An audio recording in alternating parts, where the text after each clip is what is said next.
बिस्मिल्लाहिर्रहमानिर्रहीम वबिही नस्तईन वहुवा खैरु नासिरिन व मुईन।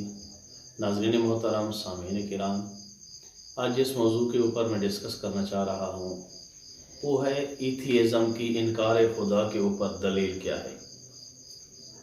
यानी वो इसके ऊपर जो दलील देते हैं कि खुदा मौजूद नहीं है, यानी हर दीन की मुखालिफत करते हैं, चाहे वो दीन ईसाई शक्ल में हो, चाहे वो दीन यहूदी शक्ल में हो या दीन इस्लाम की शक्ल में हो, वो हर दीन की मुखालिफत करते हैं। वो कहते हैं खुदा नहीं है। इसके ऊपर उनके पास क्या दलील है, और मैं आपके सामने भी पेश करूँगा कि कितनी कमज़ोर दलील है उनके पास। फ़कत वो ये बताते हैं दलील के तौर पर कि खुदा का इनकार हम इस वजह से करते हैं क्योंकि हमें हर चीज़ के सबब का इल्म है। कायनात में जितनी भी चीज़ें होती हैं वो कहते हैं कि इनके असबाब हमें मालूम है, क्योंकि हर चीज़ एक दूसरे के साथ रिलेटेड है। तो जब असबाब मौजूद हैं, असबाब हमें उनका इल्म है, असबाब का इल्म है, तो इसलिए खुदा की ज़रूरत नहीं है। मैं उन्हें एक मिसाल देता हूँ कि ये जो उनकी दलील है, किसी भी चीज़ के सबब मालूम हो जाने से ये साबित नहीं हो जाता कि उससे इनकार खुदा लाजिम आए कि खुदा मौजूद नहीं है। नहीं हो सकता है कि ये जो सबब का तसलसल है, ये जो सबब हर चीज़ दूसरे के साथ रिलेटेड है, हो सकता है ये असबाब किसी ने पैदा किए हो, ये भी तो हो सकता है।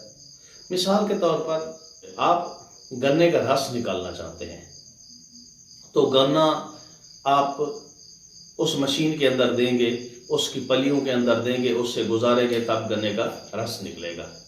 यानी गन्ने का जो रस है ये क्या है, मौकूफ है कि आप उसको उस लोहे की पलियों से गुजारें, तब ये गन्ने का रस आपको मिलेगा, आप तक पहुंचेगा। ये एथियस्ट कहता है कि क्योंकि इसका सबब में मालूम है। देखिए, अब वो ये चीज़ भूल गया है कि इन दो पलियों को, लोहे की दो पलियों को किस इंजीनियर ने इस तरतीब के साथ रखा है। अगर वो इस तरतीब के साथ ना रखता तो आपको गन्ने का रस मिल सकता था? नहीं मिल सकता था। तो वो इस चीज़ को भूल जाता है कि जैसे मैंने मिसाल दी है कि उन लोहे की दो पलियों को इस सेटिंग के साथ किसने रखा है, इसके बनाने वाले को भूल जाता है, वो सबब को याद रखता है। अगर वो इस तरह से ना रखा होता उसने, उस इंजीनियर ने, तो आप तक जूस न पहुंचता, गन्ने का रस न पहुंचता। इसी तरह से आप दूसरी मिसालें भी दे सकते हैं।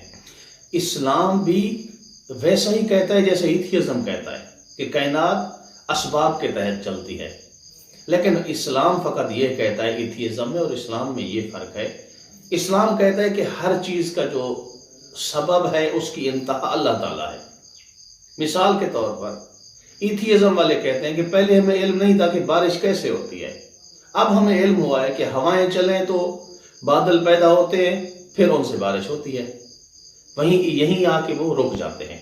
लेकिन ये सिलसिला आगे जाता है, उन हवाओं को चलाने वाला कौन है? जो हवाएं बारिश पैदा करती हैं उनको चलाने वाला कौन है? मिसाल के तौर पर मेडिकल में आ जाए, एक दवाई है, उसके अंदर ये जो असर मौजूद है वो किसी बीमारी का इलाज करती है दवाई। आपने देखा है कभी एक डॉक्टर आपको एक गोली दे, एक आपको इंजेक्शन दे, उससे आपको शिफा मिल जाती है। लेकिन कभी कभी ऐसा भी होता है कि आपको उसी बीमारी के लिए वो 10 इंजेक्शन दे दे, 10 गोलियां दे दे, तब भी आपको शिफा नहीं होती। ये ऐसा क्यों है कि एक टाइम पे उसी दवाई में शिफा थी, तासीर मौजूद थी, दूसरे टाइम वही दवाई, वही इंजेक्शन जो आपको शिफा नहीं दे रहा? क्या वजह है? यानी इसका मतलब ये है कि जो हकीकी सबब है इन चीज़ों का, जो इस मेडिकल के अंदर, इस इंजेक्शन के अंदर जिसने शिफा की तासीर रखी थी, अब उसने उठा ली है। वही जिस्म है, वही डॉक्टर है, वही बीमारी है। पहले आप एक इंजेक्शन से आपको शिफा मिल जाती थी, अब इस वक्त कंडीशन ये हो चुकी है कि आप 10 इंजेक्शन भी लगाएं तब भी आपको शिफा नहीं मिल रही। तो आप सोचें कि वो कौन सी जात है जिसने इस मेडिकल से शिफा उठा ली है, शिफा की तासीर उठा ली है, अब आप ठीक नहीं हो रहे। तो हम यही कहते हैं कि हर چیز کا جو سبب ہے، اس کی جو انتہا ہے، وہ اللہ تعالیٰ تک ہے۔ آپ اسی پہ اگر غور کریں، اسی میڈیکل کے اوپر، تو آپ نتیجے تک پہنچ سکتے ہیں، کوئی مشکل نہیں ہے آپ کے لیے۔ ہم بھی کہتے ہیں، آپ بھی کہتے ہیں کہ دنیا اسباب کے تحت چلتی ہے، ہم بھی کہتے ہیں اسباب کے تحت چلتی ہے، لیکن جس نے ان اسباب کو خلق کیا ہے، جس نے اس کائنات کو ان اسباب اور سسٹم کے تحت خلق کیا ہے، آپ اس کو چھوڑ دیتے ہیں۔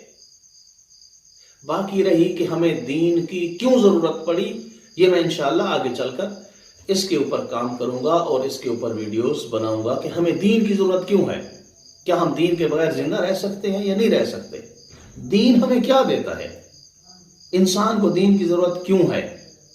ہر انسان چاہتا ہے کوئی قانون ہو، تو دین ہمیں کیا دیتا ہے، ہمیں دین کے قوانین کی کیوں ضرورت ہے، ہم اپنے قوانین ہمارے ناقص کیوں ہوتے ہیں۔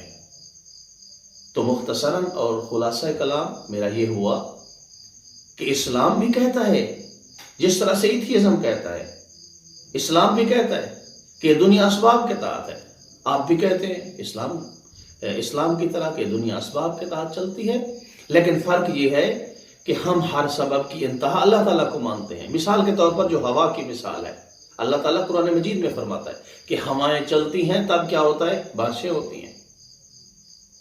آپ بھی یہی بات کرتے ہیں کہ ہوائیں چلتی ہیں تب بارشیں ہوتی ہیں، لیکن ان ہواؤں کو اس انداز میں چلانے والا کون ہے؟ آپ یہیں اسی سبب کے اوپر رک جاتے ہیں۔ اسلام آگے چلتا ہے، آپ کہتے ہیں کائنات بڑی منظم ہے، نظام شمسی منظم ہے، لیکن اس کو اس انداز میں منظم کرنے والا کون ہے؟ یہ آپ کا ایک ایسا عقیدہ ہے جس کے اوپر آپ کے پاس کوئی اتھینٹک دلیل نہیں ہے خدا کے انکار پر۔ بس ایک ہی دلیل ہے جو دلیل کے قابل نہیں ہے، کہ ہر چیز کا سبب ہمیں معلوم ہے۔ بھئی یہ کیسے ہو سکتا ہے کہ آپ کو جب ہر چیز کے سبب کا علم ہو گیا تو خدا کا انکار ہو گیا؟ یہ کوئی دلیل نہیں ہے۔ خدا کے انکار کے اوپر ایتھیزم کے پاس کوئی دلیل نہیں ہے۔ اگر کسی کے پاس ہے تو میرے سامنے پیش کریں کہ ایتھیزم کا جو عقیدہ ہے اللہ کے انکار پر، خدا کے انکار پر، دین کے انکار پر، چلو دین کے انکار پر بعد میں بات ہوگی، پہلے خدا کے انکار پر کوئی دلیل لائے۔ یہ فقط یہ کہہ دینا اسی بات کے اوپر آپ بضد ہے کہ ہمیں ہر چیز کے سبب کا علم ہے، یہ کوئی دلیل نہیں ہے خدا کے انکار پر۔ کوئی اتھینٹک دلیل اگر آپ ایتھیزم کے پاس ہے تو میرے سامنے لائیں۔ الحمدللہ رب العالمین۔